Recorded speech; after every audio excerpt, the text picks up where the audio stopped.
तो हम करे थे।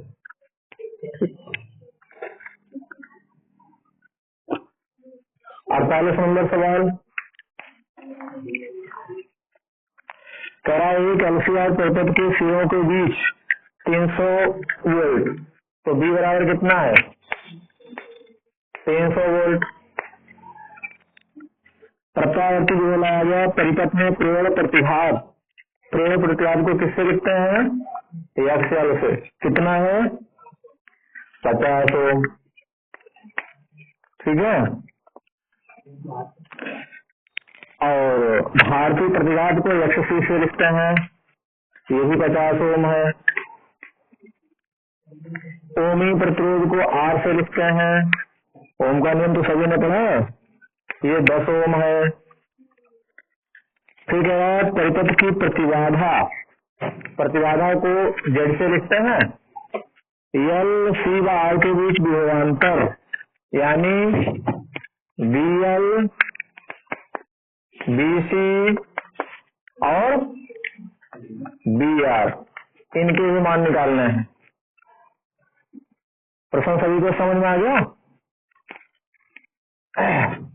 अब शुरू करते हैं इसको। सबसे पहले हमें क्या निकालना चाहिए प्रतिबाधा, ठीक है। तो एलसीआर परिपथ में प्रतिबाधा का सूत्र क्या होता है under root R square plus XL minus XC का होल स्क्वायर। बताइए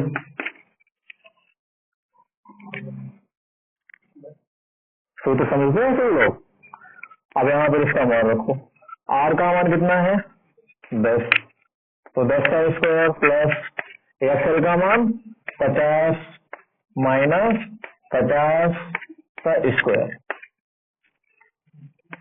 अब देखिए 10 का वर्ग कितना हो जाएगा 100 प्लस 50 में से 50 गए 0, अब 0 का वर्ग 0 ही तो आएगा है। अब यहाँ पर 0 जब 100 में जोड़ेंगे तो 100 तो बन जाएगा, 100 का वर्गमूल 10, यानी प्रतिबाधा इसकी कितनी आ गई 10 ओम। आंसर चेक करो। फिर कह रहा है कि बीएल बीसी बीआर निकालिए, तो सबसे पहले जब हम धारा निकालेंगे तभी तो ये सब निकलेगा। देखो श्रेणी क्रम में क्या समान रहता है, जैसे कोई वैद्युत परिपथ है तो उसमें श्रेणी क्रम में क्या समान रहता है वैद्युत धारा, और श्रेणी क्रम में क्या अलग अलग होता है विभवांतर। तो जब धारा समान होगी तो सभी धारा जितने भी यहाँ पर चाहे वो क्या नाम प्रेरण कुंडली हो, चाहे वैद्युत संधारित्र हो, ठीक है, और चाहे वो वैद्युत प्रतिरोध हो, सभी में धारा तो वही जाएगी। तो सबसे पहले यहाँ पर धारा निकाल लेते हैं, आई बराबर बी बटे जेड। समझ में आया? अब बी बटे आर नहीं लिखेंगे, क्यों बी बटे आर क्यों नहीं लिखेंगे? क्योंकि इसमें सिर्फ प्रतिरोध नहीं लगा है, इसमें 3 है, ठीक है। मतलब कौन सा प्रतिरोध है इस तरीके से एलसीआर है,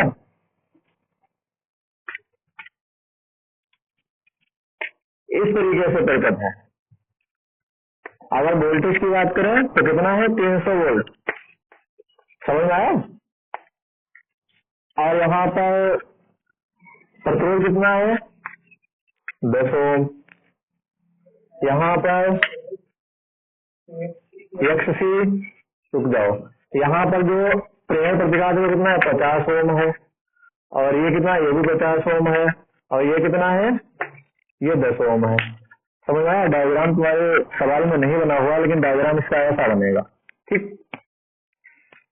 तो बी बटे जेड, बी का मान 300 और जेड का मान कितना है 10, 0 से 0 कितना आएगा 30 एम्पियर। 30 एम्पियर। अब यहाँ पर हमें क्या करना है, हमें यहाँ पर सप्लाई वोल्टेज निकालना है, तो सबसे पहले बीएल निकालेंगे। ये धारा निकली है, ठीक है, धारा पहुंच नहीं रहा है। अब हम यहाँ पर निकालेंगे सबसे पहले बीएल।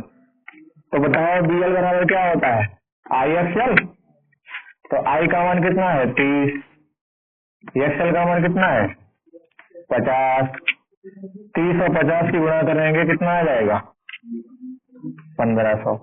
बताइए BL बराबर 1500 वोल्ट आता है। ठीक है, एक ये आंसर हो गया। उसके बाद में क्या कह रहा है, BC निकालो। तो BC बराबर क्या होता है, IXC। ठीक है, IXC, जहाँ XC क्या है, धारित्रीय प्रतिघात। अब I तो सभी को पता है क्या है, वैद्युत धारा। I का मान निकाल चुके हैं, कितना है 30 एम्पियर, और XC का मान 50। तो 30 गुणे 50 कितना आ जाएगा, 1500 वोल्ट।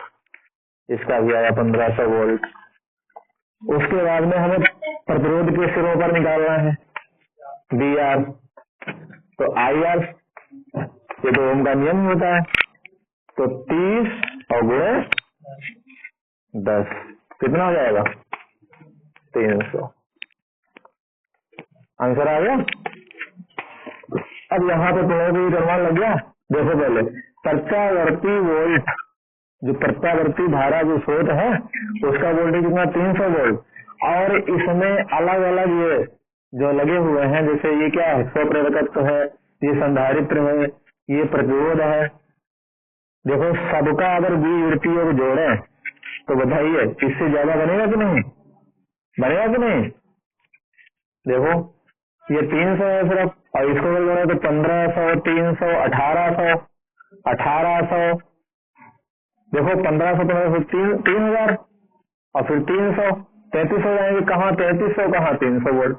बताइए अंतर है कितना।